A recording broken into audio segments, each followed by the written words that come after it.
Hello, my name is Lisa Smith, and I've done a comparison of top performing countries versus the US and their high stakes testing procedures. Many school systems all over the world require students to take and pass high stakes tests to measure their level of learning. While I agree that students should be able to pass a test to demonstrate their learning, I also believe the American school system has missed the mark regarding assessment, and by a long shot. The research that I've conducted will show that countries other than the US who are high achievers have very different assessment procedures, and that there is way too much emphasis placed on high stakes testing, and that giving all students the same exact test is unfair and inappropriate due to its lack of individualization. So these are the countries that I've compared. The first one is England. By the age of 16, students in England have taken about 15 to 20 tests, which are all part of one test, and that determines if they pass high school. Students who pass this test get 2 more years of high school, and at the end of those years, they're given a test, and the grades determine which university they'll be allowed to attend. GPA does not matter, passing the test does. So then we go to Finland. Students only take one standardized test, and that's at the end of high school, and that involves 6-day-long exams, which is about 40 hours of testing. In other words, if a student in Finland bombs the test, they can kiss their dreams goodbye. In Finland, universities require entrance exams as well. Then we hop over to Japan.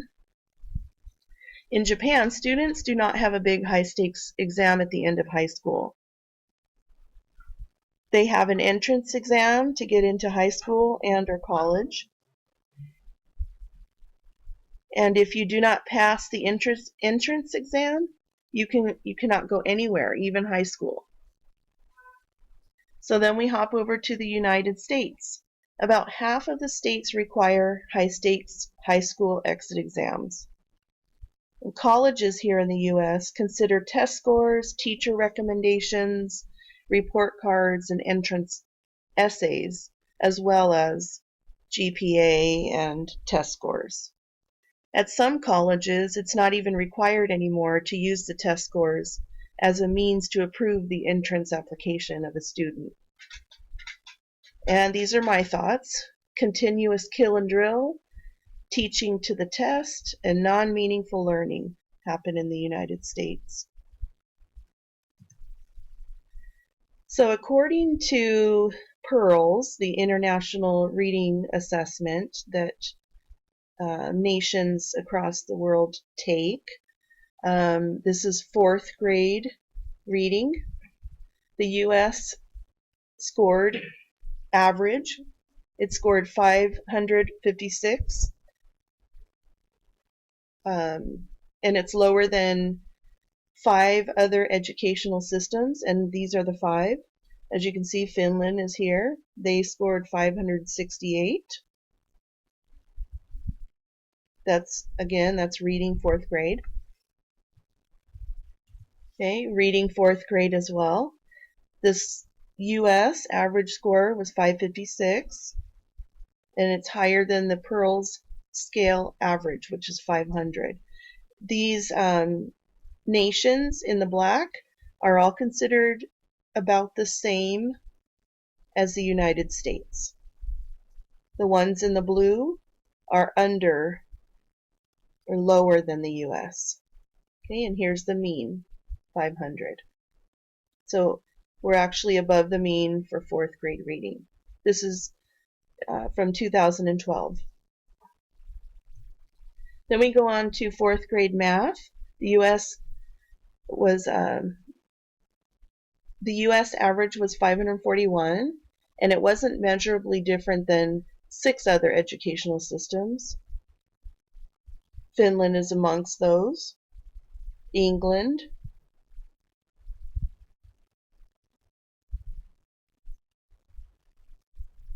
And here are the ones that scored higher than the US. So our US average score was 541, and these are all the school systems that scored above the US.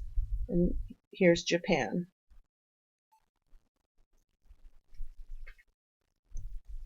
Fourth grade math again. These are, again, the black text means that they were not measurably different than the US.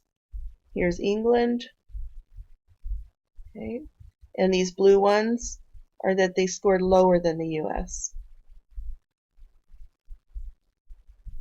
As you can see, there's Germany. Okay. Assessing special needs students. Having high expectations for students is one thing, but requiring students who have learning disabilities to take and pass the same exact test as their typical peers is insanely unfair.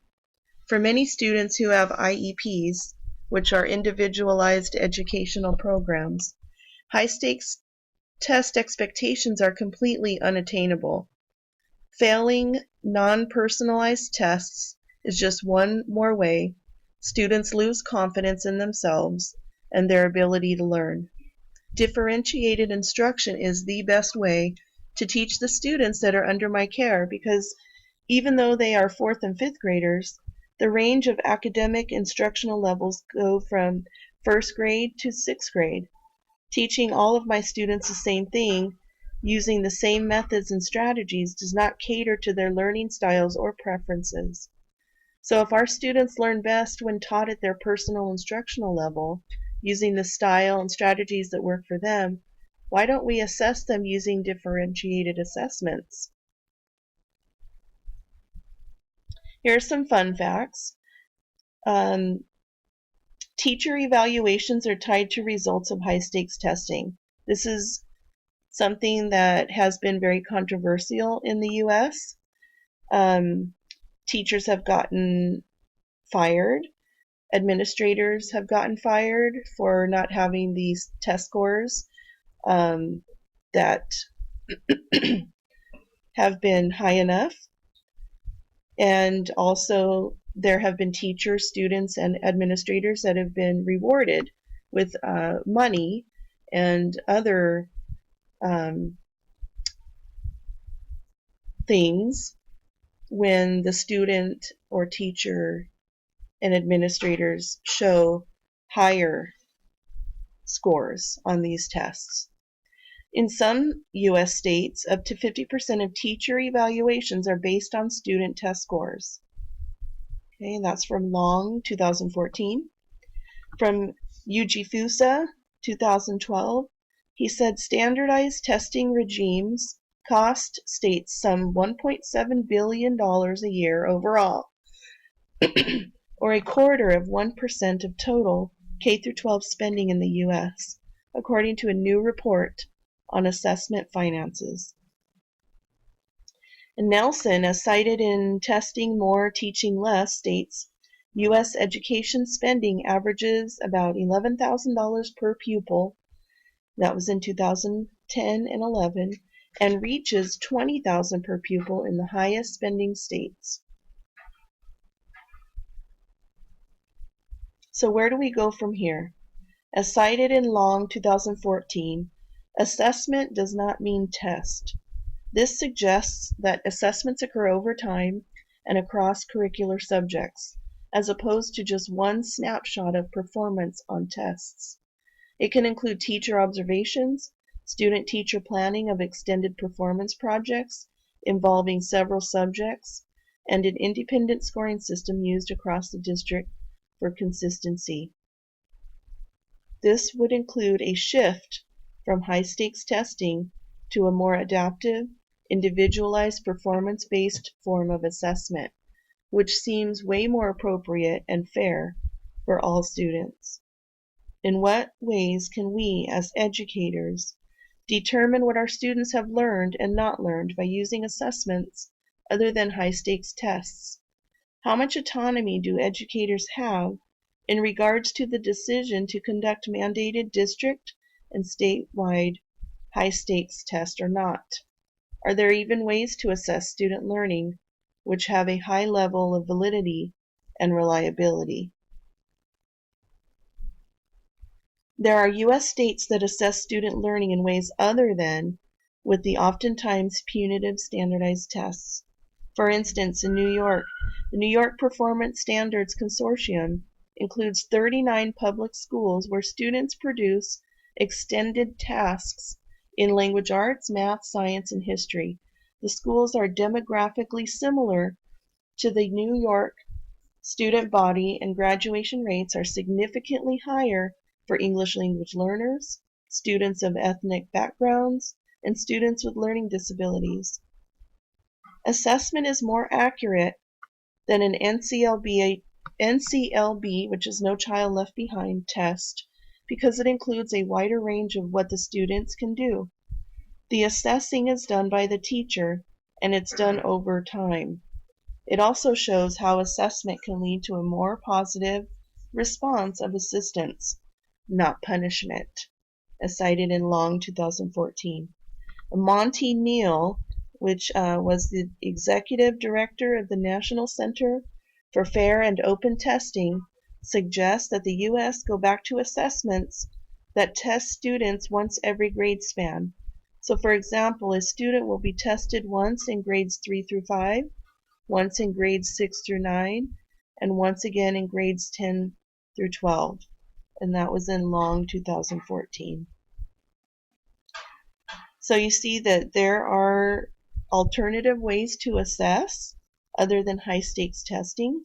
It will cost us a lot of time and effort as educators and administrators, but if we differentiate our instruction the way that we're supposed to, teaching to each student's learning styles and preferences, we should be able to assess them over a period of time instead of just one little snapshot. And these are the references that I've used. Thank you.